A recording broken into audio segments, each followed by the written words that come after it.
салому дуруди бепоён ба кулли мухлисони барномаи дар шабакаҳои иҷтимоӣ. Фирдавси Хурсанд бо беҳтарин хабарҳои фазои варзашӣ рӯи экранҳои шумост.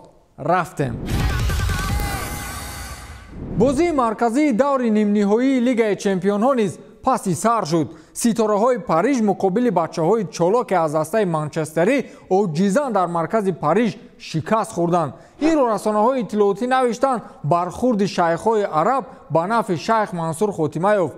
хулас дастаи ПСЖ қисми аввали бозиро арзанда паси сар кард, аммо дар қисми дуюм мисле ки Манчестер Сити муқобили дастаи саройкамари ноҳияи 5 бозӣ дошт. зуртарин бозигарони дастаи парижӣ бадтарин бозигарони ин рақобат буданд.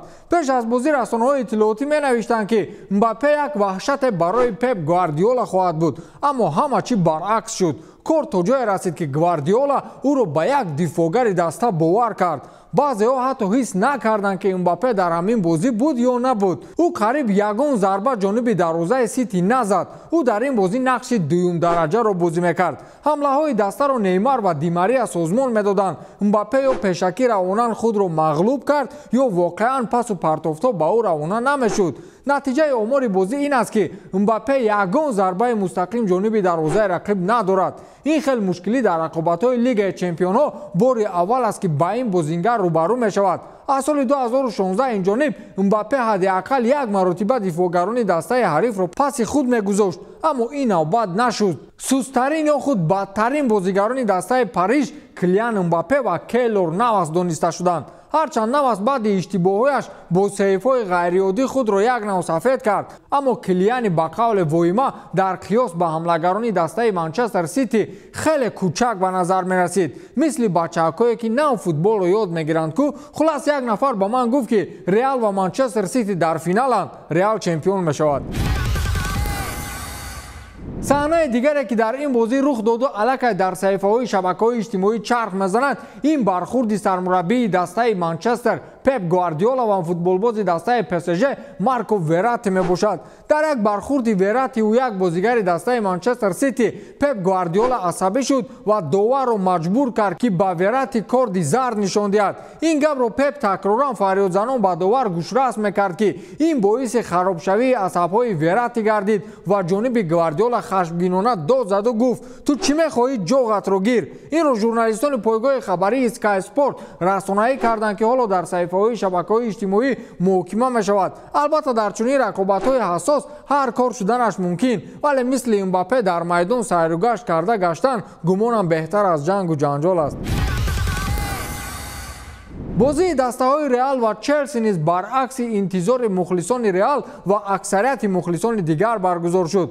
ҳар дуи дастаҳо якголӣ заданд, аммо Челси бозиеро нишон дод ки касе интизораш набуд. инро дар гуфтори ҷавонони ҳозира Челси Реалро кушт мегӯянд. воқеан Челси Реалро кушт, хурд, ҳалок кард. бозии дастаҳои барои мондани Челси муқобили Реал кор дод ва ҳамлагарони дастаи лондонӣ нисбати бозигарони дастаи шоҳона фурсатҳои бештари ба гол наздикро созмон доданд. Томас Тухел баъди омаданаш ба симати сармураббигӣ камкам ба қалби мухлисони ашрофзодаҳо тухми муҳаббат мекошад. мухлисон дар аввал он қадар хуб истиқболаш нагирифтанд, вале натиҷаҳои баъди ӯ акнун таваҷҷӯҳ ҷалб месозад. дар бозии муқобили Реал ӯ боз як кори дигар кард ки мухлисони дастаи Челси ӯро боз ҳам дӯст доштанд. баъди бозӣ ӯ ба қавле ба саломи дарвозабони Реал Тибо Куртуа алейк нагирифт ва ин мухлисони дастаро хеле хурсанд намуд. Куртуа қаблан дар Челси буд ку ва баъдан барои соҳиб шудани ҷоми Лигаи Чемпионҳо ба Реал рафт. ин рафтори Куртуа ба мухлисон писанд наёмад ва вақте дар ин бозӣ Куртуа аз майдон берун мешуд, рӯбарӯи худ Томас Тухелро дид ва барои салом даст дароз кард ки Тухел ба он аҳамияте надод. мухлисони дастаи Челси зери он бо шарҳҳои аҷибе сармураббиашонро дастгирӣ мекунанд. масалан нафаре навиштааст ки Тухел бо ин амал аз ҷониби ман соҳиби як бакал оби ҷав гардид. нафари дигар навиштааст ки лол, ман Тухелро ҳамакнун дӯст доштам. ниҳоятан раҳбарияти бошгоҳи Ювентус андреа анели баъди лоиҳаи номуваффақаш бо исми суперлига дар фикри бошгоҳаш афтод. ӯ гумонам нав ҳис кард ки андреа пирло сармураббии даста аст ва зуд хулосаи аҷиберо нисбати ӯ ба нақша гирифт. дирӯз дар ҷаласаи раҳбарияти бошгоҳи туринӣ ба хулосае омаданд ки охири мавсим андреа пирлоро аз вазифаи сармураббигии дастаи ювентус барканор намоянд ва ба ҷои ӯ собиқ сармураббии ин даста Массимилиано Алегриро даъват созанд. Спорт Медиасет хабар медиҳад ки ҳатто ҷоми Италияро ба даст овардану дар чоргонаи ҷадвали серия А қарор гирифтани даста то охири мавсим андреа пирлоро кӯмак карда наметавонад. Сабабаш дар натиҷаҳои хеле бади ин даста арзёбӣ мешавад ки мухлисон ва раҳбарияти бошгоҳро қонеъ карда натавонистанд. аз ин рӯ анелу боз бо Алегри дар алоқа буд ва мутахассис омодааст ки ба даста баргардад. дидед анели чӣ хел қасами сахт хӯрдааст? пирло рӯзҳои наздик ҷоми Италияро соҳиб шавад, дар чоргонаи серия А боқӣ монад ва ҳатто соҳиби Лигаи Чемпионҳо ки гардад аз вазифа меравад. Кӣ ҳис кард?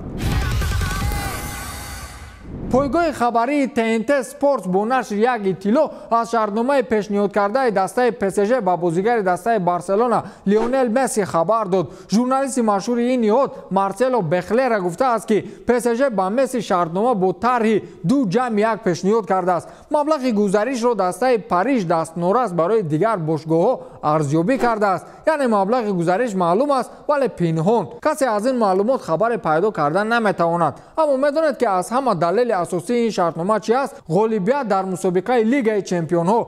ПСЖ ва Носир Алхилайфӣ мурданд дар ҳаққи ҷоми Лигаи Чемпионҳо. соли гузашта то финал рафтанд, аммо шикаст хӯрданд. имсол низ мисле ки Манчестер Сити пеши роҳашон мисли девор пайдо шуд. акнун онҳо мехоҳанд Мессиро биёранд ки ҳеҷ деворе барои ба қавле қапидани ӯ вуҷуд надорад. на муҳофизони Реал ӯро боздошта метавонанд, на аз Ювентус, на аз ПСЖ, на аз Бавария, на аз Рома, ҳеҷ кас. ба ҳамин тамом, то дидор, хайр.